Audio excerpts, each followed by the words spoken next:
إن الحمد لله وحده والصلاة والسلام على من لا نبي بعده. قال الله تعالى في كلامه المجيد: أعوذ بالله من الشيطان الرجيم. شهر رمضان الذي أنزل فيه القرآن هدى للناس وبينة من الهدى والفرقان فمن شهد منكم الشهر فليصمه. عن أبي هريرة رضي الله عنه قال: قال رسول الله صلى الله عليه وسلم: من صام رمضان إيمانا واحتسابا غفر له ما تقدم من ذنبه. رواه البخاري. ঢাকা দক্ষিণ সিটি কর্পোরেশনের ৭৫ নম্বর ওয়ার্ডের অন্তর্গত বাইতুল মামুর জামে মসজিদে অনুষ্ঠিত মাসিক তাবলীগী ইজতেমা, তাফসীরুল কোরআন মাহফিল ও ইফতার মাহফিলের সম্মানিত সভাপতি, ওলামায়ে কেরাম, উপস্থিত সুধীবৃন্দ, সূরা বাকারা ১৮৫ নম্বর আয়াতে একটা অংশ তেলাওয়াত করেছি, যেটা রমাদানের সাথে সংশ্লিষ্ট। এই অংশের উপরে কিছু কথা বলে প্রাসঙ্গিক কিছু বিশ্লেষণ করে আলোচনার ইতি টানবো ইনশাআল্লাহ। ওয়া তাওফীকি ইল্লা বিল্লাহ, আলাইহি তাওয়াক্কালতু ওয়া ইলাইহি উনীব। উপস্থিতি, আল্লাহ রাব্বুল আলামিন আমাদেরকে মহিমান্বিত একটি মাস রমাদান মাস দিয়েছেন, আমাদের পাপগুলোকে ক্ষমা নেওয়ার একটা সুযোগ করে দিয়েছেন। আল্লাহ রাব্বুল আলামিন আমাদেরকে সুবর্ণ সুযোগ দিয়েছেন। এই সময়ের মধ্যে আমরা নিজেকে সম্পৃক্ত করতে পেরেছি, তাই বলি আলহামদুলিল্লাহ। দরুদ ও সালাম বর্ষিত হোক সর্বকালের সর্বশ্রেষ্ঠ মহামানব সাইয়্যিদুল মুরসালিন খাতামুন নবিয়্যিন নবী মুহাম্মদুর রাসূলুল্লাহ সাল্লাল্লাহু আলাইহি ওয়াসাল্লামের প্রতি। সম্মানিত উপস্থিতি, চলুন আমরা একটু আয়াত তেলাওয়াত করেছি, আয়াতটাকে বিশ্লেষণ করি। এই আয়াত আল্লাহ রাব্বুল আলামিন কি শিক্ষা দিলেন আমাদেরকে? আল্লাহ রাব্বুল আলামিন সূরা বাকারা ১৮৫ নম্বর আয়াতের প্রথম অংশে উল্লেখ করছেন, শাহরু রমাযানাল্লাযী উনজিলা ফীহিল কুরআন। আল্লাহ রাব্বুল আলামিন বলছেন, এই সেই মাস। শাহর শব্দের অর্থ হলো মাস, রমাযান। তো এই সেই রমাযান মাস, যেই মাসে উনজিলা ফীহিল কুরআন, আল্লাহ কুরআন নাযিল করেছেন। এই রমাদান মাস, যেই মাসে আল্লাহ রাব্বুল আলামিন কুরআন নাযিল করেছেন।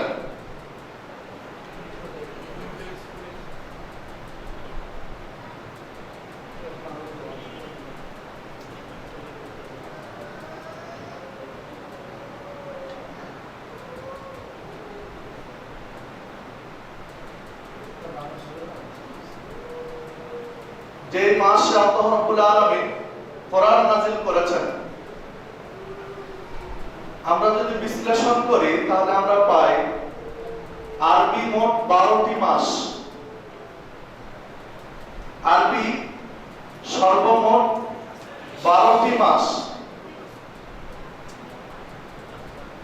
এই 12টি মাসের মধ্যে মাত্র একটি মাস কোরআন মাজিদে উল্লেখ রয়েছে। 12টি মাসের মধ্যে শুধুমাত্র একটি মাসের নাম কোরআন মাজিদে এসেছে। সেই মাসের নামটি হচ্ছে রমাজান। এই আয়াতে এই রমাজান মাস ছাড়া আর 11টি মাসের নাম আর কোরআন মাজিদে নেই, হাদিসে আছে, কিন্তু কোরআন মাজিদে নেই। কোরআন মাজিদে শুধু একটি নামই আছে, রমাজান। তাহলে অবশ্যই এই মাসের গুরুত্ব অত্যধিক, এই মাসের গুরুত্ব অত্যধিক। এই রমাজান মাসে আল্লাহ রাব্বুল আলামিন কোরআন নাযিল করেছেন আর এই মাসটির নাম উল্লেখ করেছেন। তো রমাজান এই শব্দটিকে যদি আমরা বিশ্লেষণ করি তাহলে র মিম ওয়াত রমস, এই রম শব্দ থেকে এই রমাজান শব্দের উৎপত্তি। এই শব্দের মূলত অর্থ দাঁড়ায়, আরবি অভিধানগুলো যদি আমরা লক্ষ্য করি তাহলে দেখতে পাই এই রমস শব্দ থেকে, র মিম ওয়াত শব্দ থেকে যে শব্দগুলো উচ্চারিত হয় এর অর্থ দাঁড়ায় জ্বালিয়ে ছাই করে দাও, পুড়িয়ে ছাই করে দাও, জ্বালিয়ে পুড়িয়ে একেবারে শেষ করে দাও, বশীভূত করে দাও। তো এই মাসটির নাম আল্লাহ রাব্বুল আলামিন রমাজান দিয়েছেন। এর বিশ্লেষণ মুহাদ্দিসগণ করেছেন, মুফাসসিরগণ করেছেন যে একজন মুমিনের যত পাপ রয়েছে এই পাপগুলোকে এই মাসে পুড়িয়ে ছাই করে দিয়ে ফ্রেশ হয়ে যেতে হবে। এই জন্য এই মাসের নাম হচ্ছে রমজান। দেখুন মুসনাদে আহমদের মধ্যে একটি হাদিস পাওয়া যাবে, ৭৪৪৪ নম্বর হাদিস মুসনাদে আহমদের। আল্লাহ রাসূল সাল্লাল্লাহু আলাইহি ওয়াসাল্লাম বলছেন, ওই ব্যক্তির নাক ধুলোয় ধূসরিত বা কপাল পোড়া বা লোকটি হতভাগ্য বা লোকটি দুর্ভাগা। সাহাবীরা জিজ্ঞাসা করলেন, ইয়া রাসূলুল্লাহ সাল্লাল্লাহু আলাইহি ওয়াসাল্লাম, কোন লোকটি হতভাগ্য কপাল পোড়া? তখন আল্লাহ রাসূল সাল্লাল্লাহু আলাইহি ওয়াসাল্লাম বলছেন, যে লোকটি রমাজান মাস পেল, রমাজান মাস ইতিমধ্যে শেষ হয়ে গেল অথচ ক্ষমা নিতে পারল না। রমাজান মাস পেয়েছে, অতিবাহিত হয়েছে, শেষ হয়েছে, অথচ তাকে ক্ষমা করা হয়নি, এর মতো কপাল পোড়া মুসলিম পৃথিবীতে আর নেই। আল্লাহ সুবহানাহু উল্লেখ করছেন। অবশ্য বাইহাকিতে হাদিসটি বর্ণিত হয়েছে আরেকটু ভিন্ন ভাবে। আল্লাহ রাসূল সাল্লাল্লাহু আলাইহি ওয়াসাল্লাম মিম্বারে উঠছিলেন, হয়তো বা খুতবা দিবেন বা নসিহত করবেন বা কিছু বক্তব্য দিবেন। এই জন্য মিম্বারের সিঁড়িতে উঠতে গিয়ে হাদিস 3টি পর্যায়ে, আমি শুধু আমার আলোচনার সাথে রিলেটেড ততটুকু আমি বলছি, কারণ বিস্তারিত বলতে গেলে সময়ের সাথে মিলবে না। তো রাসূল সাল্লাল্লাহু আলাইহি ওয়াসাল্লাম সিঁড়িতে যখন পা দিলেন, 3 সিঁড়ির 3টি আলোচনা, তো এক সিঁড়িতে পা দিলেন, বললেন আমিন, কোনো কথা নেই, সিঁড়িতে পা রেখে বললেন আমিন। তো যাই হোক, আলোচনা শেষ পর্যায়ে সাহাবায়ে কেরাম জিজ্ঞাসা করলেন, ইয়া রাসূলুল্লাহ সাল্লাল্লাহু আলাইহি ওয়াসাল্লাম, আপনি এইভাবে তো কোনোদিন করেননি, এর আগেও তো নসিহত করেছেন, বক্তব্য দিয়েছেন, খুতবা দিয়েছেন, সিঁড়িতে পা রেখে আমিন বলতে তো আপনাকে দেখিনি, আজকে কেন করলেন? আল্লাহ সাল্লাল্লাহু আলাইহি ওয়াসাল্লাম একই উত্তর দিলেন যে আমি যখন সিঁড়িতে পা রাখলাম তখন জিবরিল আমাকে বললেন, আল্লাহ রাব্বুল আলামিনের পক্ষ থেকে আমাকে একটা সংবাদ জানালেন। মানে আল্লাহ রাব্বুল আলামিন কথাটা বলেছেন, মানে এই কথাটা আল্লাহ রাব্বুল আলামিনের জিবরিল মুহাম্মদ সাল্লাল্লাহু আলাইহি ওয়াসাল্লামকে জানালেন যে আল্লাহ জানিয়েছেন মুহাম্মদ সাল্লাল্লাহু আলাইহি ওয়াসাল্লামকে যে ওই মুসলিম, ওই বান্দা হতভাগ্য, কপাল পোড়া, দুর্ভাগা, তার নসিব খারাপ, যে মুসলিম রমাজান পেয়েছে, রমাজান শেষ হয়ে গেছে, অথচ আল্লাহ তাকে ক্ষমা করেনি, সে ক্ষমা নিতে পারেনি, এই মুসলিম হচ্ছে কপাল পোড়া হতভাগ্য। তখন জিবরিলের এই কথা শুনে আল্লাহ রাসূল সাল্লাল্লাহু আলাইহি ওয়াসাল্লাম বলছেন, আমি বললাম আমিন। তাহলে কথাটা কার বলুন তো? আল্লাহ। মানে আল্লাহ রাব্বুল আলামিন আপনাকে আমাকে জানিয়ে দিলেন যে রমাদান মাস পেলাম, যদি ক্ষমা দিতে না পারি আপনার আমার মতো হতভাগা মুসলিম আর নেই। আল্লাহ রাব্বুল আলামিন বলছেন, মানে এই হাদিসটিতে বোঝা যায় আপনি যত বড় অপরাধী হন না কেন, আপনি যত বড় পাপী হন না কেন, রমাদান মাসে ক্ষমা নেওয়া সম্ভব। আপনি যত বড় পাপ করেন না কেন। তিরমিজির মধ্যে একটি হাদিস পাওয়া যাবে, আল্লাহ রাসূল সাল্লাল্লাহু আলাইহি ওয়াসাল্লাম বলছেন, আদম সন্তান যদি পৃথিবী ভর্তি পাপ নিয়ে আমার কাছে উপস্থিত হয়, এত পাপ করেছে যে আসমান এবং জমিনের যে ফাঁকা জায়গা পাপে পরিপূর্ণ, এখন আমার কাছে উপস্থিত হয়েছে, ক্ষমা চাচ্ছে, তো আমি আল্লাহ রাব্বুল আলামিন তার কাছে পৃথিবী ভর্তি ক্ষমা নিয়ে উপস্থিত হই। তবে আল্লাহ রাব্বুল আলামিন শর্ত দিয়েছেন যে তার পাপে যেন শিরক না থাকে, মানে শিরক থাকলে সহজে ক্ষমা হয় না। তবে এই হাদিসে বোঝা যায়, ওটা তিরমিজির হাদিস, আর বাইহাকি এবং মুসনাদে আহমদের হাদিসে বোঝা যায় রমাদান মাস এত গুরুত্বপূর্ণ মাস, শিরকের পাপও ক্ষমা নেওয়া সম্ভব। হাদিসে বোঝা যায় মানে আপনি যদি শিরক করে থাকেন, আপনি যদি শিরকে আকবার করে থাকেন, আপনি যদি আল্লাহর সাথে ডাইরেক্ট শিরক করে থাকেন, সরাসরি কবর সিজদা দিয়েছেন, সরাসরি মাজার তৈরি করে দিয়েছেন, শিরকে আকবারের সাথে সম্পৃক্ত, রমাদান মাস আপনি বুঝতে পেরেছেন যে আমার ভুল হয়ে গেছে, আপনি অনুতপ্ত, এখন অনুশোচিত, তাহলে আপনি আল্লাহর কাছে ক্ষমা চান। সহিহ বুখারী 4001 নম্বর হাদিস, আয়েশা সিদ্দিকা রাদিয়াল্লাহু আনহা বলছেন, ইন্নাল আবদা ইযা তারাফা বিযামবিন সুম্মা তাবা তাবাল্লাহু আলাইহি, বান্দা যদি তার ভুলটা স্বীকার করে আল্লাহর কাছে ক্ষমা চায়, বান্দা যদি নিজের ভুল স্বীকার করে আল্লাহর কাছে ক্ষমা চায়, সে যত বড় অন্যায় করুক না কেন আল্লাহ ক্ষমা করে দেন। তো আপনি স্বীকার করে নেন, আপনি ভুলটা স্বীকার করে নেন যে আল্লাহ আমি মাজারে সিজদা দিয়েছি, আমি একটা মাজার তৈরি করে দিয়েছি, আমি আল্লাহ তোমার সাথে এই শিরকটা করেছি।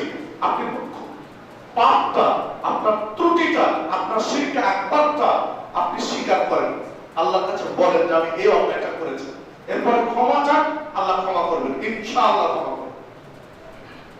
সূরা ফুরকান 70 নম্বর আয়াত, আল্লাহ রাব্বুল আলামিন বলছেন,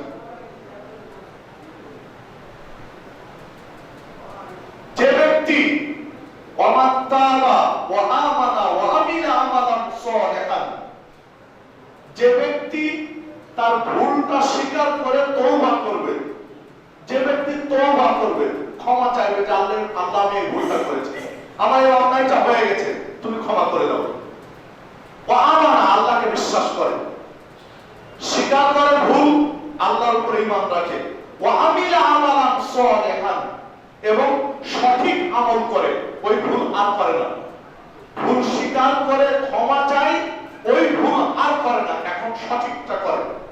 আল্লাহ রাব্বুল আলামিন বলছেন, ফাউলাইকা ইউবাদদিলুল্লাহু সাইয়্যাতিহিম হাসানা, বান্দা তুমি যত পাপ করেছিলে সব পাপকে আমি নেকি দিয়ে বদল করে দিলাম। সুবহানাল্লাহ।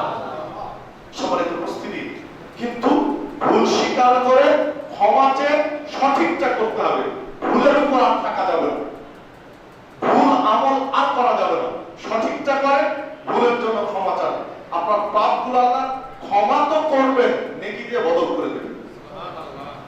সম্মানিত উপস্থিতি, যে কথা বলছিলাম বলতে গিয়ে পিছনে এসেছি, সেটি হচ্ছে আল্লাহ রাব্বুল আলামিন বললেন এই সেই মাস, শাহরু রমাজানাল্লাযী উনজিলা ফীহিল কুরআন, এই সেই মাস যে রমাজান মাসে আল্লাহ রাব্বুল আলামিন কোরআন নাযিল করেছেন।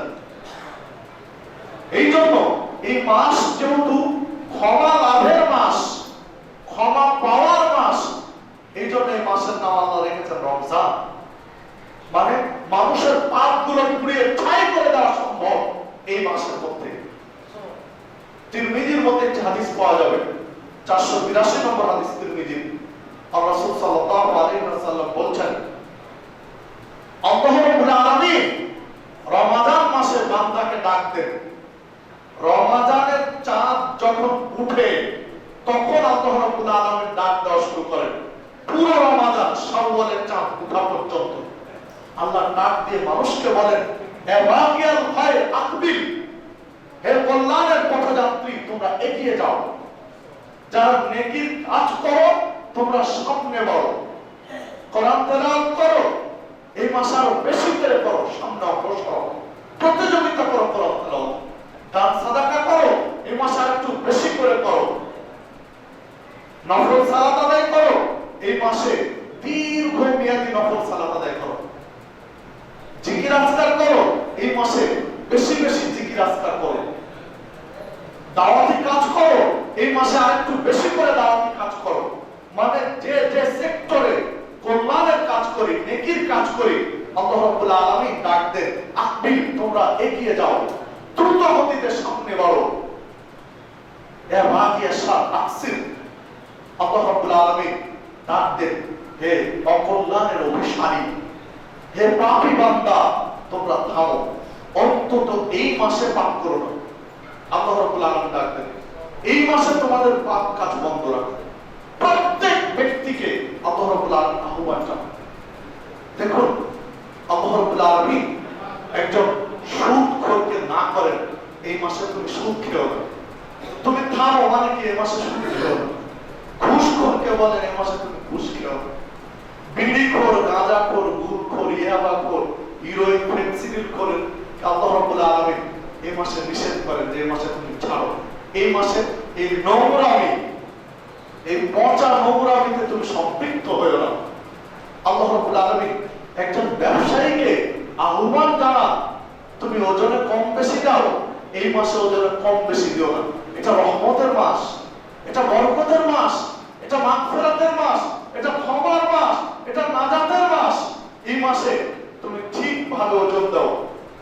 তুমি যে কাঁচা বাজারে সবজি বিক্রি করো, এই সবজি দিয়ে একজন সাহেব সাহারি করবে, একজন সাহেব ইফতারের পরে খাওয়া দাওয়া করবে, তুমি সঠিকভাবে ওজন দাও, ওজনে কম বেশি করো না। ব্যবসায়ীদেরকে আল্লাহর আহ্বান জানান, এই মাসে দ্রব্যমূল্যকে নিজের মতো নিয়ন্ত্রণ করার জন্য মজুতদারি করো না। সম্পদ মজুত করে রেখে, স্টক করে রেখে, কৃত্রিম সংকট সৃষ্টি করে দাম বাড়িয়ে দিয়ে তুমি আস্তে আস্তে তোমার গোডাউন থেকে মাল ছাড়বে, ইচ্ছা মতো নিয়ন্ত্রণ করবে বাজার। আল্লাহ নিষেধ করেন যে এই কাজ করো না এই মাসে। সম্মানিত উপস্থিতি, আল্লাহ রাব্বুল আলামিন পাপী বান্দাকে না করেন যে থামো।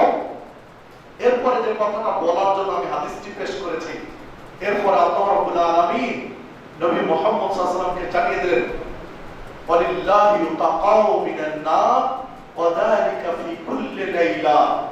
এই রমাদান মাসে আল্লাহ রাব্বুল আলামিন অসংখ্য ব্যক্তিকে জাহান্নামের আগুন থেকে মুক্ত করে দেন। সুবহানাল্লাহ।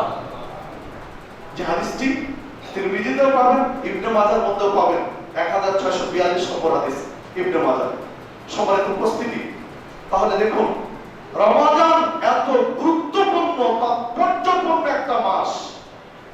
যদি আপনার তাকওয়া থাকে, যদি আপনার পরহেজগারিতা ঠিক থাকে, যদি আপনার ঈমান ঠিক থাকে, রমাদান মাস হতে পারে আপনার জাহান্নামের মুক্তির ওসিলা।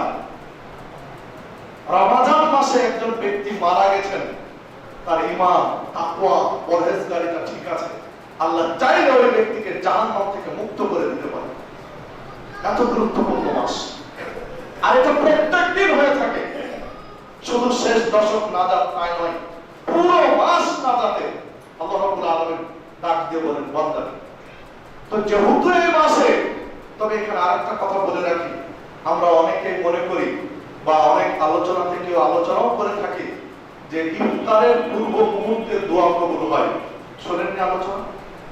ইফতারের পূর্ব মুহূর্তে দোয়া কবুল হয়, এই হাদিসটি ঠিক নয়। হাদিস, তবে হাদিসটি ত্রুটিপূর্ণ, হাদিসটি জয়ীফ। আপনাকে পাল্টা আরেকটা হাদিস বলি। আল্লাহ রাসূল সাল্লাল্লাহু আলাইহি ওয়াসাল্লাম বলেন, সালাসু দাওয়াতিন লা তারুদ্দু, তিন ব্যক্তির দোয়া ফিরিয়ে দেওয়া হয় না। সালাসু দাওয়াতিন লা তারুদ্দু, তিন ব্যক্তির দোয়া কবুল হয়, আল্লাহ ফেরত দেন না। মানে তিন ব্যক্তির দোয়া নিশ্চিত কবুল হবে, তিন ব্যক্তির দোয়া নিশ্চিত কবুল হবে।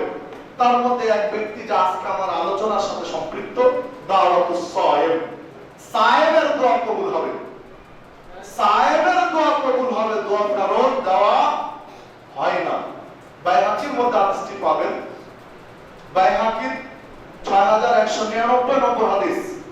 সম্মানিত উপস্থিতি, তাহলে দেখুন, একজন সায়েম কতক্ষণ বলেন তো?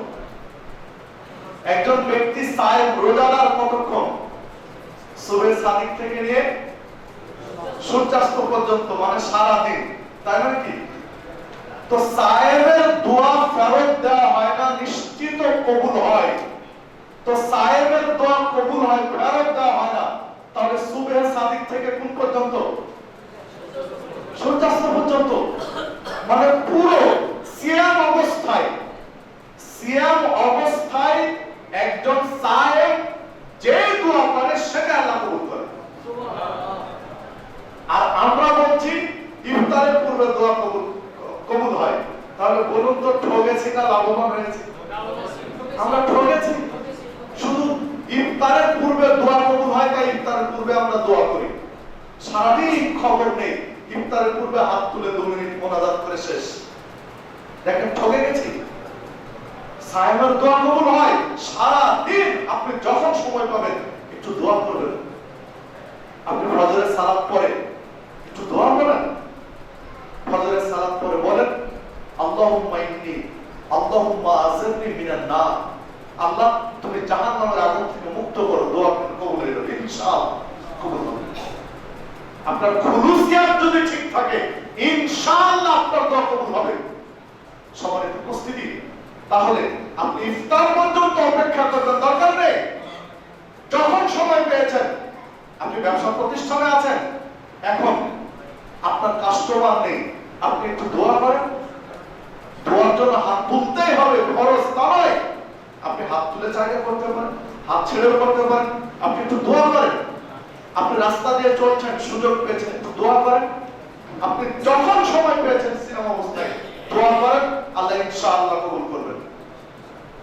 সম্মানিত উপস্থিতি, যে কথা বলছিলাম, যেহেতু রমাদান মাসে আল্লাহ রাব্বুল আলামিন মানুষের পাপ ক্ষমা করেন, জাহান্নাম থেকে মুক্ত করেন, পাপগুলো সাফ করে দেন, এই জন্যই এই মাসের নাম আল্লাহ দিয়েছেন রমজান।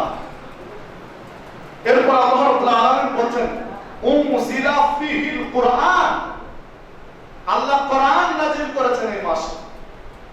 এই মাস কোরআন নাযিলের মাস। কোরআন নাযিল হয়েছে এই মাসে। তো দেখুন, আল্লাহ রাব্বুল আলামিন এই মাসে সবচেয়ে গুরুত্বপূর্ণ যে জিনিসটি মানুষকে দিয়েছেন, তা কি দিয়েছেন? কোরআন। মুসলিম উম্মার জন্য, উম্মতে মুহাম্মাদের জন্য শ্রেষ্ঠ মর্যাদার বিষয় হচ্ছে কি? কোরআন।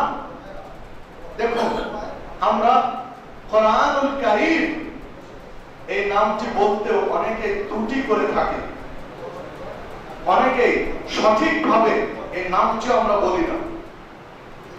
দেখুন, একটু মনোযোগ দিয়ে শুনবেন। আমরা যদি বাংলাদেশের প্রেক্ষাপট বিশ্লেষণ করি, বাংলাদেশের অধিকাংশ মানুষ বলেন কোরআন শরীফ। কোরআন শরীফ বলেন না? অধিকাংশ মানুষ বাংলাদেশে বলেন কি? কোরআন শরীফ। আপনি যদি বাজারে যান, 8-10টা প্রকাশনের কোরআন মাজিদ আপনি দেখেন, তাহলে দেখবেন বেশিরভাগ প্রকাশনের কোরআনের উপরে যে শিরোনাম দেওয়া আছে কি? কোরআন শরীফ, বেশিরভাগ প্রকাশনী। আল্লাহ রাব্বুল আলামিন স্বয়ং এই গ্রন্থের নাম কি দিলেন? উনজিলা ফিহিল কোরআন। আল্লাহ এর নাম দিলেন কি? কোরআন, আল কোরআন। কোরআন মাজিদের 28টি সূরায় 43টি আয়াতে এই কোরআন শব্দটা উল্লেখ করেছেন। কোরআন মাজিদের 28টি সূরায় 43টি আয়াতে আল কোরআন শব্দটা আল্লাহ উল্লেখ করেছেন। মানে গ্রন্থের নাম আল কোরআন 43টি সূরায় আল্লাহ রাব্বুল আলামিন উল্লেখ করেছেন। তো আল্লাহ রাব্বুল আলামিন পছন্দ করে এর নাম কি দিলেন? আল কোরআন। এটি সূরা বাকারার 185 নম্বর আয়াত। দেখুন, এই আয়াতেরই আরো পরে আল্লাহ রাব্বুল আলামিন আরেকটা নাম দিয়েছেন আল ফুরকান। কোরআনের আরেকটা নাম হলো আল ফুরকান, আল্লাহ দিয়েছেন।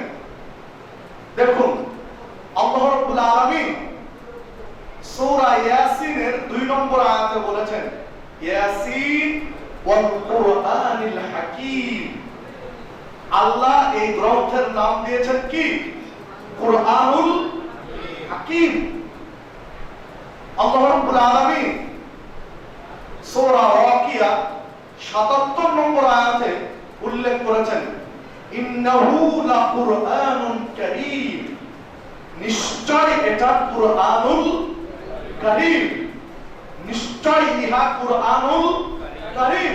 আল্লাহ এই গ্রন্থের নাম দিয়েছেন কুরআনুল কারীম।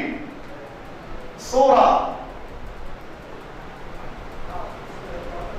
আল্লাহ রাব্বুল আলামিন, আমি আয়াতটি ভুলে গেলাম, 23 নম্বর আয়াত, বাল হুয়া কুরআনুম মাজিদ। সূরা বুরুজ 23 নম্বর আয়াত আল্লাহ রাব্বুল আলামিন বলছেন বাল হুয়া কুরআনুম মাজিদ, বরং তা কোরআন মাজিদ। আল্লাহ এই গ্রন্থের নাম বললেন কোরআন মাজিদ। আল্লাহ রাব্বুল আলামিন সূরা বাকারা 2 নম্বর আয়াত যালিকাল কিতাব লা রাইবা ফি, ইহা এমন একটি আল কিতাব যা সন্দেহের কোনো অবকাশ নেই। দেখুন, আল্লাহ রাব্বুল আলামিন এই গ্রন্থের নাম দিলেন আল কোরআন। আল্লাহ রাব্বুল আলামিন এই গ্রন্থের নাম দিলেন আল ফুরকান। আল্লাহ রাব্বুল আলামিন এই গ্রন্থের নাম দিলেন আল কিতাব। আল্লাহ রাব্বুল আলামিন এই গ্রন্থের নাম দিলেন কোরআন মাজিদ। আল্লাহ রাব্বুল আলামিন এই গ্রন্থের নাম দিলেন কোরআনুল কারীম। আল্লাহ রাব্বুল আলামিন এই গ্রন্থের নাম দিলেন কোরআনুল হাকীম। আর আমরা বলি কোরআন শরীফ। কোরআন মাজিদ তন্ন তন্ন করে খুঁজেন, কোথাও কোরআন শরীফ আল্লাহ বলেন। হাদিসের পাতায় আপনি খুব চোখ রেখে খুঁজেন, কোথাও রাসূল মুহাম্মদ সাল্লাল্লাহু আলাইহি সাল্লাম কোরআন শরীফ বলেন। অর্থ ভালো মন্দ আমি ওদিকে যাচ্ছি না, কোরআন শরীফ অর্থ খারাপ না ভালো আমি ওই বিতর্কে যাচ্ছি না। আমি যে কথা বলতে চাচ্ছি, আল্লাহ রাব্বুল আলামিন বলেন উনজিলা ফিহিল কোরআন, আমি নাজিল করেছি আল কোরআন। আপনার আল কোরআন বলতে সমস্যা কোথায়? কোরআন মাজিদ বলতে সমস্যা কোথায়? কোরআনুল কারীম, কোরআনুল হাকীম, আল ফুরকান, আল কিতাব, আল্লাহর দেওয়া এই চমৎকার নামগুলো না বলে আমি কোরআন শরীফ বলতে কেন যাব? আমার কি প্রয়োজন আরেকটা ভিন্ন নাম নিয়ে আসা? আর আমরা তো সহজেই জানি যে এগুলো নাউন, নাউনের কোনো চেঞ্জ হয় না, পরিবর্তন হয় না, যেভাবে এসেছে সেভাবে বলতে হয়। আল্লাহ যেভাবে বলেছেন সেভাবে যদি আমরা বলি সমস্যা কি? আমরা অভ্যাস করব, আমরা চেষ্টা করব কোরআন মাজিদ, কোরআনুল কারীম, কোরআনুল হাকীম, আল কোরআন, আল কিতাব, আল ফুরকান, আল্লাহর দেওয়া নামগুলো উচ্চারণ করার চেষ্টা করব। এতে ভিন্ন একটা মহব্বত রয়েছে। আল্লাহর দেওয়া নাম বলবো, এটা ভিন্ন একটা মহব্বত রয়েছে। সম্মানিত উপস্থিতি, আল্লাহ রাব্বুল আলামিন বললেন উনজিলা ফিহিল কোরআন, এই রমাদান মাসে আল্লাহ কোরআন নাযিল করেছেন। তো রমাদান মাসে যেহেতু কোরআন নাযিল করেছেন, বিধায় রমাদান মাসে অধিক পরিমাণে কোরআন তেলাওয়াত আপনাকে আমাকে করতে হবে। নবী মুহাম্মদ সাল্লাল্লাহু আলাইহি ওয়াসাল্লামের কাছে জিবরিল প্রত্যেক রমাদানে আসতেন, এসে কোরআন তেলাওয়াত শোনাতেন। এক রমাদানে 30 পারা কোরআন শোনাতেন, পরের রমাদানে আবার 30 পারা কোরআন শোনাতেন। যে বছরে নবী মুহাম্মদ সাল্লাল্লাহু আলাইহি ওয়াসাল্লাম বিদায় নিয়েছেন পৃথিবী থেকে, ওই বছরে 2 বার শুনিয়েছেন কোরআন মাজিদ, কোরআন তেলাওয়াত করে শুনিয়েছেন। এই হাদিসগুলোতে বোঝা যায়, হাদিস সহিহ মুসলিম, হাদিসগুলোতে বোঝা যায় আপনাকে আমাকে রমাদানে অন্তত একবার কোরআন তেলাওয়াতের টার্গেট রাখা উচিত। জিবরিল শোনাতেন একবার করে, 2 বার শুনিয়েছেন। যদি পারি অধিক ভালো, খায় করলাম, সমস্যা নেই, অন্তত একবার কোরআন তেলাওয়াত করা উচিত। দেখুন কোরআন তেলাওয়াতের ফজিলত নবী মুহাম্মদ সাল্লাল্লাহু আলাইহি ওয়াসাল্লাম উল্লেখ করেছেন হাদিসে, যে হাদিসটি পাওয়া যাবে সহিহ মুসলিমের মধ্যে 802 নম্বর হাদিস। আল্লাহ রাসূল সাল্লাল্লাহু আলাইহি ওয়াসাল্লাম বলছেন, তোমাদের কোন ব্যক্তি পছন্দ করো, চাও যে 3টি হৃষ্টপুষ্ট উঁচু কুদ বিশিষ্ট উট বাড়ি নিয়ে যাবে, তোমরা কি এটা চাও? সাহাবীরা বলছেন, কে না চাই, আমরা তো চাই। তখন আল্লাহ রাসূল সাল্লাল্লাহু আলাইহি ওয়াসাল্লাম বলছেন, তাহলে সালাতে অন্তত 3 আয়াত কোরআন তেলাওয়াত করো, অন্তত 3টা আয়াত কোরআন তেলাওয়াত করো সালাতের মধ্যে, 3টা উটের সমপরিমাণ নেকি তোমার আমলনামায় লিখে দেওয়া হবে। আরেকটি হাদিসে সহিহ মুসলিমের আরেকটি হাদিস আল্লাহ রাসূল সাল্লাল্লাহু আলাইহি ওয়াসাল্লাম উল্লেখ করেছেন, তোমরা কি চাও কোন রকম ঝামেলা ছাড়াই, কোন ফিতনা ফাসাদ তর্ক বিতর্ক মারামারি ছাড়াই 2টি উট বাড়ি নিয়ে যেতে চাও প্রতিদিন? হ্যাঁ চাই। আল্লাহ রাসূল সাল্লাল্লাহু আলাইহি ওয়াসাল্লাম বলছেন, তাহলে সকালবেলা মসজিদে এসে 2 আয়াত তেলাওয়াত করবা কোরআন মাজিদ, তোমার আমলনামায় 2টি উটের নেকি আল্লাহ লিখে দিবেন। যদি 3টি আয়াত তেলাওয়াত করো 3টি উটের নেকি, যদি 4টি আয়াত তেলাওয়াত করো 4টি উটের নেকি। এইভাবে বলার পরে 4টির পরে বললেন, তোমার আয়াতের সংখ্যা যত বাড়তে থাকবে তোমার উটের পরিমাণ তত বাড়তে থাকবে আমলনামায়। রমজান মাস পেয়েছি, আমরা একটু চেষ্টা করব সকালবেলা একটু সুযোগ পেলে মসজিদে এসে কয়েকটি আয়াত তেলাওয়াত করা, ফজরের সালাতের পরে কিছু আয়াত মসজিদে বসে তেলাওয়াত করার আমি চেষ্টা করব। কারণ এই মাসে আল্লাহ কোরআন নাযিল করেছেন, এটা কোরআন নাযিলের মাস। ইবনে আব্বাস রাদিয়াল্লাহু আনহু বলছেন, রাসূলুল্লাহ সাল্লাল্লাহু আলাইহি ওয়াসাল্লাম একদিন বসে আছেন, এমন অবস্থায় জিবরিল আসলেন। জিবরিল মুহাম্মদুর রাসূলুল্লাহ সাল্লাল্লাহু আলাইহি ওয়াসাল্লামের কাছে আসলেন।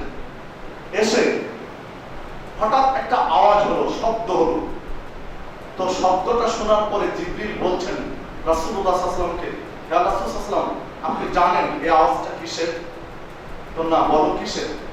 তো জিবরিল বললেন, এই আওয়াজটা হলো আল্লাহ আসমানের একটা দরজা এখন খুললেন। এই দরজা ইতিপূর্বে আর কোনদিন আল্লাহ খুলেননি।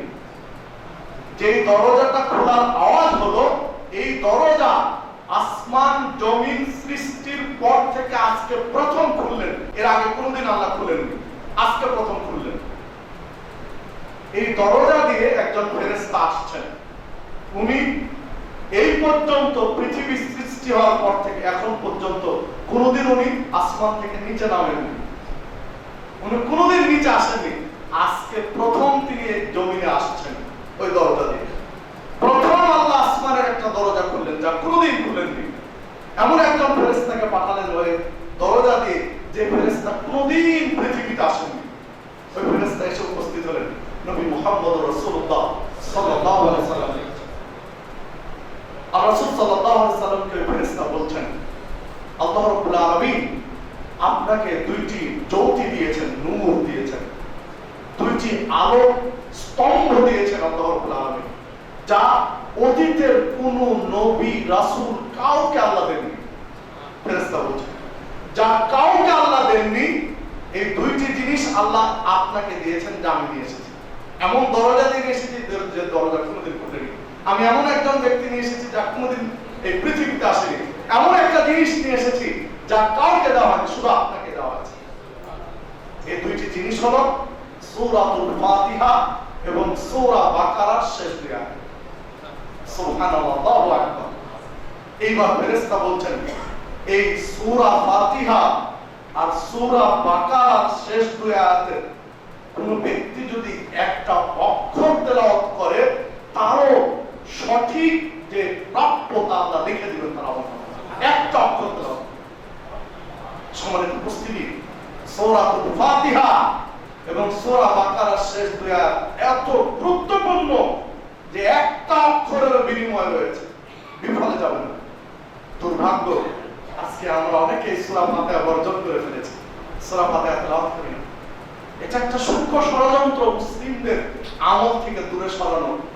যে সূরা ফাতিহা মুহাম্মদুর রাসূলুল্লাহ সাল্লাল্লাহু আলাইহি ওয়াসাল্লামকে আল্লাহ স্পেশাল একটা উপঢৌকন দিয়েছেন, স্পেশাল অফার দিয়েছেন। আর এই সূরা ফাতিহা থেকে আজকে আপনার অলস অনেকেই পড়া লাগবে না, একজন পড়লেই হবে। আল্লাহ রহম করুন আমাদের উপরে। যে কথা বলছিলাম হাদিসটি আবু দাউদের মধ্যে পাওয়া যাবে, সহিহ সনদে প্রমাণিত। দেখুন, নবী মুহাম্মদুর রাসূলুল্লাহ সাল্লাল্লাহু আলাইহি ওয়াসাল্লাম রাস্তা দিয়ে হাঁটছেন, হেঁটে যাচ্ছেন। এমন অবস্থায় আবু হুরায়রা রাদিয়াল্লাহু আনহু বলছেন আর রাসূলের কানে একটা আওয়াজ আসলো। আওয়াজটা হলো কে যেন বলছে কুল হুয়াল্লাহু আহাদ আল্লাহুস সামাদ। এই দুইটি আয়াত মুহাম্মদুর রাসূলুল্লাহ সাল্লাল্লাহু আলাইহি ওয়াসাল্লামের কানে আসে। সূরা ইখলাসের দুইটি আয়াত কানে এসে আর রাসূল সাল্লাল্লাহু আলাইহি ওয়াসাল্লাম এই আয়াত দুইটি শুনে বলছেন ওয়াজাবাত, তার জন্য ওয়াজিব হয়ে গেল। সাহাবী জিজ্ঞাসা করছেন, ইয়া রাসূল সাল্লাল্লাহু আলাইহি ওয়াসাল্লাম কি ওয়াজিব হলো? আপনি যে ওয়াজাবাত বললেন, কুল হুয়াল্লাহু আহাদ আল্লাহুস সামাদ, এই দুইটি আয়াত শুনে আপনি ওয়াজাবাত বললেন, ওয়াজিব হয়ে গেল। কি ওয়াজিব হলো? তখন রাসূল সাল্লাল্লাহু আলাইহি ওয়াসাল্লাম বলছেন, আরে আল জান্নাত, জান্নাত ওয়াজিব হয়ে গেল। সূরা ইখলাস এমন গুরুত্বপূর্ণ একটি সূরা, সূরা ইখলাসের দুইটি আয়াত যদি কেউ তেলাওয়াত করে ইখলাসের সাথে, একাগ্রতার সাথে, একনিষ্ঠতার সাথে, বিনয় নম্রতার সাথে, শিষ্টাচারিতার সাথে সূরা ইখলাসের দুইটা আয়াত তেলাওয়াত করলে জান্নাত ওয়াজিব হয়ে যাবে। সুবহানাল্লাহ।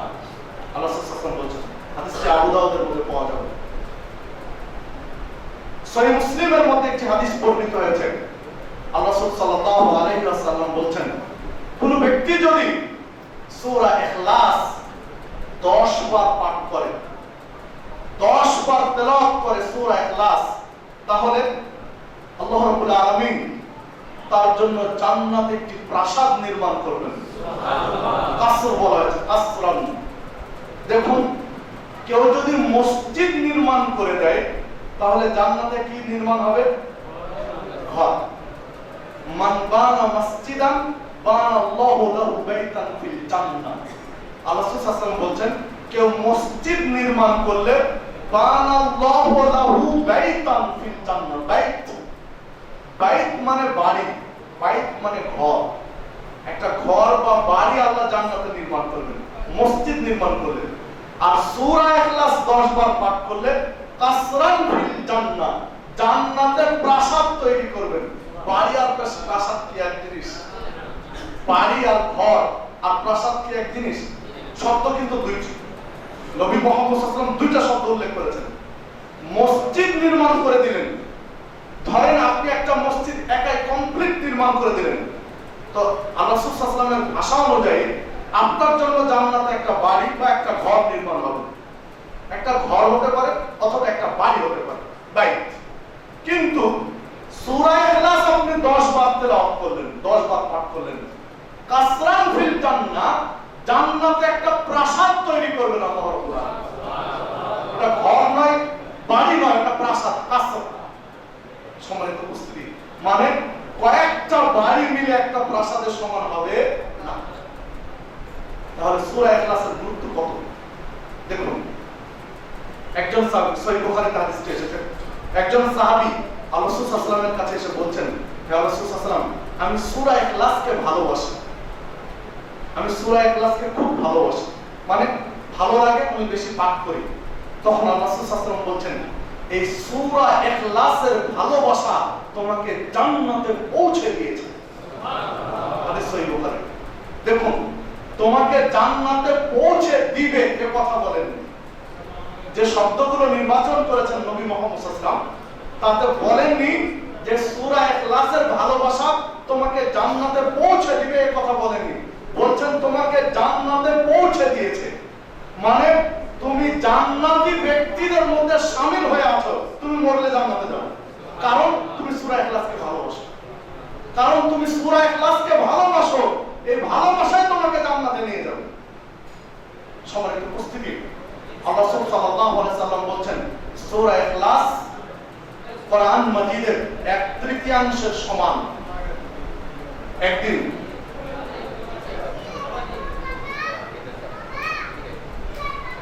আপনাদেরকে ছোট্ট একটু অনুরোধ করব, আপনি একটু আগে আসেন, চেপে বসেন। যারা পিছনে আসতে বসার সুযোগ নেই, একটু সামনে ফাঁকা করে বসেন, একটু হলো আগাবেন প্রত্যেকে।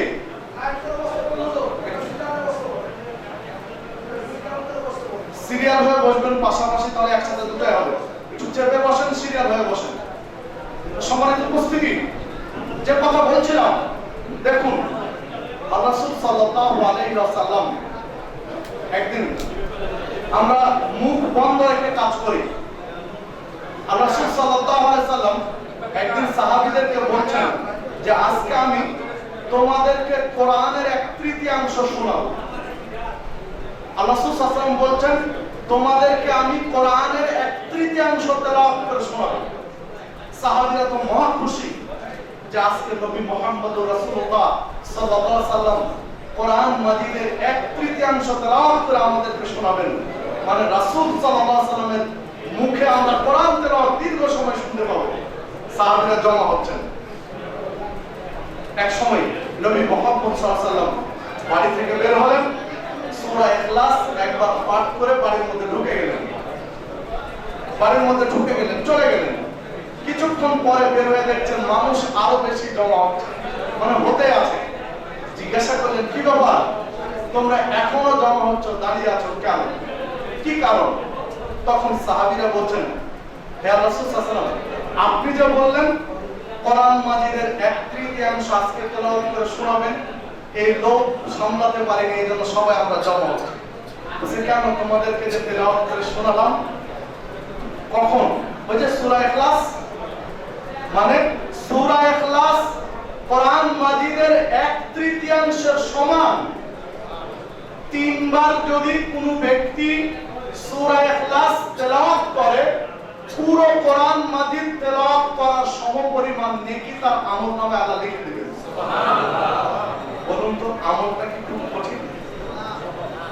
1 ঘন্টা সময় লাগবে, আধা ঘন্টা লাগবে, 20 মিনিট লাগবে, 10 মিনিট লাগবে, 5 মিনিটও লাগবে, 5 মিনিটও লাগবে না। দেখুন খুবই সহজ, তাই না? আর এই হাদিসটা আমি বিশ্বাস করি এই মসজিদে যারা উপস্থিত সবাই জানেন। আজকের নতুন কথা নয়, কিন্তু কম বেশি সবাই জানেন এই হাদিস। প্রত্যেকে জানেন না?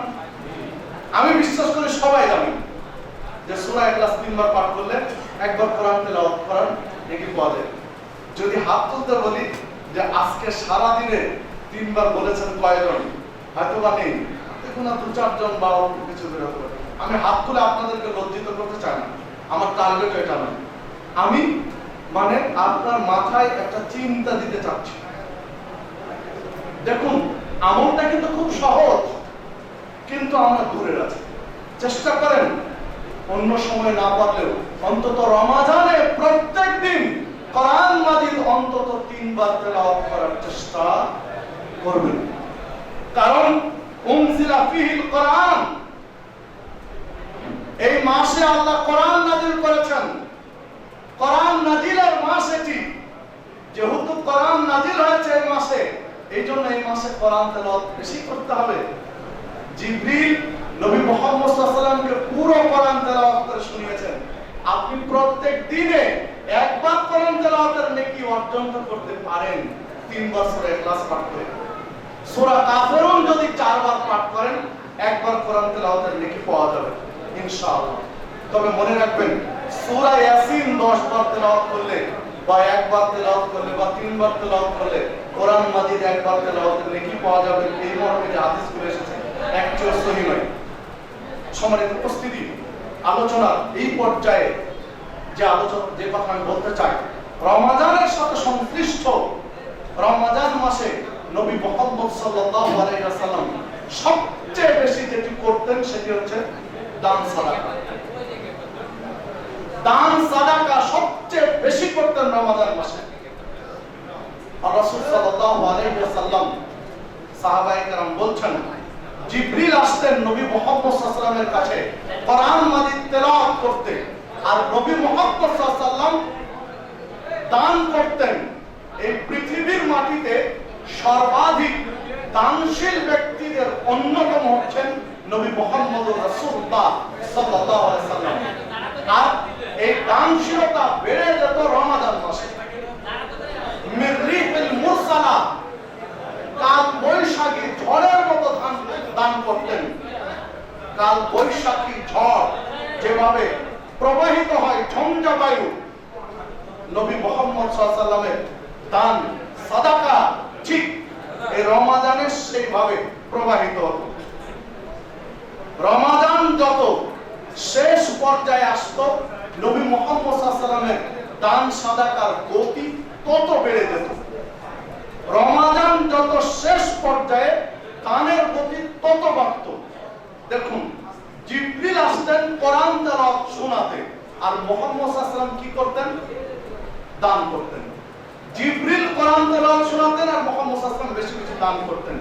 মানে জিবরিল যেন আল্লাহর কাছে পেশ করেন, রিপোর্টটা দেখান যে মুহাম্মদ সাল্লাল্লাহু আলাইহি ওয়াসাল্লাম দানশীল, এখন দান করছেন, আমি দেখে আসলাম তাকে দান করা উচিত। তো দান বেশি কেন করতেন? রমাদান মাসে কেন বেশি দান করতেন? যে হাদিসগুলো আগে পাঠ করেছি একটু স্মরণ করেন। আল্লাহ রাসূল সাল্লাল্লাহু আলাইহি ওয়াসাল্লাম উল্লেখ করেছেন, আল্লাহ রাব্বুল আলামিন জানিয়ে দিয়েছেন, রমাদান পেয়েছে ক্ষমা হয়নি তাহলে ও হতে পারে। মানে রমাদান মাসে আপনাকে যে কোনো মূল্যে ক্ষমা দিতে হবে। রমাদান মাসের পাপগুলোকে যে কোনো ভাবে ক্ষমা করে নিতে হবে। আর ক্ষমা নেওয়ার গুরুত্বপূর্ণ একটা মাধ্যম হচ্ছে দান সাদাকা। দেখুন, সহিহ বুখারীতে একটি হাদিস পাওয়া যাবে, 1410 নম্বর হাদিস সহিহ বুখারী। আর রাসূল সাল্লাল্লাহু আলাইহি ওয়াসাল্লাম বলেন, কোন ব্যক্তি যদি তার বৈধ রুজি থেকে, হালাল রিজিক থেকে একটা খেজুর পরিমাণ দান করে, তাহলে ওইটা আল্লাহ ডান হাতে ধরে নেবেন। পরস্পরের কথা বলেন না, মুখ বন্ধ রেখে কাজ করেন। আর কয়েক মিনিট কথা বলবো, সময় নেই। আর রাসূল সাল্লাল্লাহু আলাইহি ওয়াসাল্লাম বলেন, কেউ হালাল রুজি থেকে একটা খেজুর পরিমাণ দান করলো, আল্লাহ ডান হাতে ধরে নেবেন। আর এই দানটাকে আল্লাহ বাড়ান, যেভাবে মানুষ ঘোড়ার বাচ্চা লালন পালন করে বৃদ্ধি করে, বাড়ায়।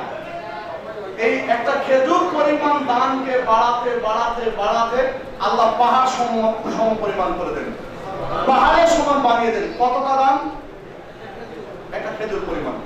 1 কোটি টাকার দাম নয়, 1000 টাকার দাম নয়, লক্ষ টাকার দাম নয়। সামান্য একটা খেজুর পরিমাণ দান যদি পাহাড় সমান হয়, তাহলে 1000 টাকার দান কি হতে পারে ভাষা দিয়ে বোঝানো যাবে না। লক্ষ টাকার দান কোন পর্যায়ে যাবে, কোটি টাকার দান কোন পর্যায়ে যাবে, তা বোঝানোর মতো ভাষা পৃথিবীতে নেই, যদি খেজুর পরিমাণ দান পাহাড় সমান হয়। সম্মানিত উপস্থিতি, দেখুন সহিহ বুখারী 1417 নম্বর হাদিস। আল্লাহ রাসূল সাল্লাল্লাহু আলাইহি ওয়াসাল্লাম বলেন, বিচারের মাঠের একটা পর্যায় উল্লেখ করে বলছেন, বান্দা এক সময় দেখবে ডান দিকে তাকাবে বিচারের মাঠে, তো ডান দিকে দাউ দাউ করে আগুন জ্বলছে। বাম দিকে তাকাবে, দেখবে বাম দিকে দাউ দাউ করে আগুন জ্বলছে। সামনে তাকাবে, সামনে আহকামুল হাকিমিন, ন্যায় বিচারক আল্লাহ রাব্বুল আলামিন। বিচারের সামান্যতম হেরফের হবে না, চুল পরিমাণ এই দিক ওই দিক হবে না। ডান দিকে আগুন, বাম দিকে আগুন, দাউ দাউ করে আগুন জ্বলছে চারিদিকে। সামনে আল্লাহ রাব্বুল আলামিন বিচার কার্য পরিচালনা করছে। এই পর্যায়ে বলে বলছেন, ইত্তাকুন নার ওয়ালাউ বিশিক্কি তামার, তোমরা জাহান্নামের আগুন থেকে বাঁচো, বিচারের মাঠে ডানের আগুন বামের আগুন থেকে বাঁচতে চাও, জাহান্নাম থেকে বাঁচতে চাও, তাহলে একটা খেজুরের অংশ হলেও দান করো। হাদিস সহিহ বুখারী। একটাই খেজুর আছে তোমার কাছে, আর কিছুই নেই, ওই খেজুরটা কয়েক টুকরো করে এক টুকরো হলেও দান করো। মানে সামান্য কিছু হলেও দান করবা, একটু হলেও দান করবা। দেখুন কোরআন মাজিদের সূরা মুনাফিক 10 নম্বর আয়াত আল্লাহ রাব্বুল আলামিন উল্লেখ করেছেন, যখন মালাকুল মাউত এসে রূহ কবজ করবেন, যত শিরা উপশিরা রয়েছে বডি, সব শিরা উপশিরার কেন্দ্রবিন্দু হচ্ছে রূহ, আত্মা। তো আত্মাটা যখন ছিঁড়ে বের করবেন, তখন পুরো শরীরে শিরা উপশিরা ধমনী রগ সব ছিঁড়ে বেরিয়ে আসে। এই কষ্টটা হচ্ছে সবচেয়ে বড় কষ্ট, মৃত্যুর যন্ত্রণা। যখন এইটা বের করবেন মালাকুল মাউত, তখন মানুষ বলে লাউলা আখরতানি ইলা আজালিন করিব ফাসাদদাকা ওয়া আকুম মিনাস সালিহিন। আল্লাহ তুমি আমাকে একটু সময় দাও, আমাকে একটু কয়েক সেকেন্ড সময় দাও, আমি একটু সাদাকা করি। মানে সাদাকা করতে চাই, দান করলেই মৃত্যুর যন্ত্রণা কমে যায়। বুঝতে পারে না মানুষ, যখন ঘুমিয়ে যায় বুঝতে পারে না। ঠিক দানের আমল যদি থাকে, দানের নেকি যদি আমল নামায় থাকে, তো এক সময় রূহ কবজ হয়ে গেছে, টের পাবে না। সবার উপস্থিতি, আলোচনা শেষ পর্যায়ে যে কথাটি বলতে চাই,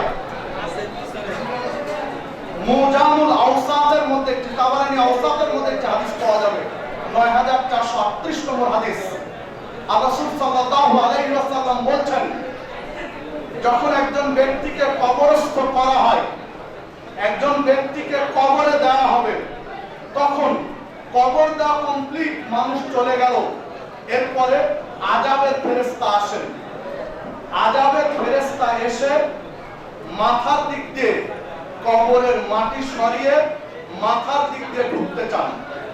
যখন মাথার দিক দিয়ে ঢুকতে চান, তখন দান সাদাকা প্রোটেকশন দেয়, ঢাল হিসেবে দাঁড়ায় যে না, এই দিক দিয়ে ঢুকতে দেব না। মাথার দিক দিয়ে আযাবের ফেরেশতাকে দান সাদাকা বলে, আজকে আমি আপনাকে কবরে ঢুকতে দেব না মাথার দিক দিয়ে। এই লোকটার আমলনামায় এই পরিমাণ দান সাদাকার নেকি আছে, আপনি এই দিক দিয়ে ঢুকতে পারবেন না। এরপরে ফেরেশতা মাঝখান দিয়ে ঢুকতে চায়, তখন কোরআন তেলাওয়াত তাকে বাধা দেয়, না এই লোকটি কোরআন তেলাওয়াত করেছে, মাঝখান দিয়ে কবরে ঢুকতে দেব না। পায়ের দিক দিয়ে ঢুকতে চায়, তখন মসজিদ বাধা দেয়, যে লোকটি মুসল্লি, মসজিদে আসতো, আপনাকে ঢুকতে দেব না। শেষ পর্যন্ত দান সাদাকা, কোরআন তেলাওয়াত আর মসজিদ, এই তিনটি আমল যার আমলনামায় আছে, ওই আযাবের ফেরেশতাকে ঢুকতে দেন না কবরে, ফেরত যান। আমি যে কথা বলতে চাচ্ছি শেষ মুহূর্তে, যে দানের নেকি যদি আপনার আমলনামায় থাকে, আযাবের ফেরেশতাকে ঢুকতে দেবে না কবরে। তো গোরস্থানের কার্যক্রম চলছে, আপনারা জানেন। গোরস্থানের জমি ক্রয় হয়েছে, অধিকাংশ টাকা পরিশোধ হয়েছে, আরো কিছু টাকা বাকি আছে, 1,80,000 টাকা বাকি আছে রেজিস্ট্রি করার জন্য। তাহলে রেজিস্ট্রি পর্যায়ে যাবে, এটা রমজান মাসে করা দরকার। আমি বিশ্বাস করি আপনারা যারা উপস্থিত রয়েছেন, এমনও ব্যক্তি আছেন যে একা 1,80,000 টাকা দিতে পারবেন। তা আমি আপনাদের উপরে চাপ নয়, আমি আপনাদেরকে অনুরোধ জানাই, রমজান মাস শেষ হয়ে যাবে, আপনি আমিও একদিন শেষ হয়ে যাব। আসুন এই ঋণ মুক্ত করতে, কবরস্থানের এই জায়গাটা ঋণ মুক্ত করতে 1,80,000 টাকা দরকার। একজনে হোক, একাধিক জনে হোক, সবাই মিলে হোক, আপনারা কারা আগ্রহী অংশগ্রহণ করতে একটু জানাবেন। এখন দিতে পারেন নগদে, পরবর্তীতে দিতে পারেন, বাকিও লেখাতে পারেন, আপনাদের সুবিধা। একটু জানাবেন কয়েক মিনিটের মধ্যে।